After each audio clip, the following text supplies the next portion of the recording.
ଶୀତ ଦିନିଆ ପଖାଳ କଂସା। ପଖାଳଟା ଉଷୁମ ଅଛି, ଥଣ୍ଡା ନାହିଁ। ତା ସହିତ ଅଛି ଆଳୁ ପୋଡ଼ା, ଏଟା ଚୁଲିର ଆଳୁ ପୋଡ଼ା।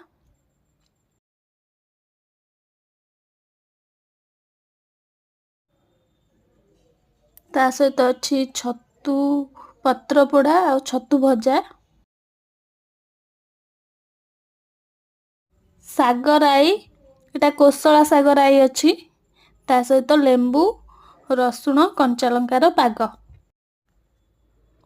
ତା ସହିତ ଟିକେ ପିଆଜ ପଡ଼ିଛି ପାଗରେ। ପିଆଜ, ରସୁଣ, କଞ୍ଚାଲଙ୍କା, ଲେମ୍ବୁ।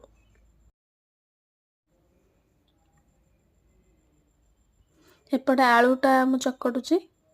ଆଳୁ ପୋଡ଼ାଟା ତ ପଖାଳ ସହିତ ପୁରା କମ୍ବିନେସନ୍, ବହୁତ ବେଷ୍ଟ କମ୍ବିନେସନ୍, ଆଳୁ ପୋଡ଼ା ପଖାଳ ଭାତ।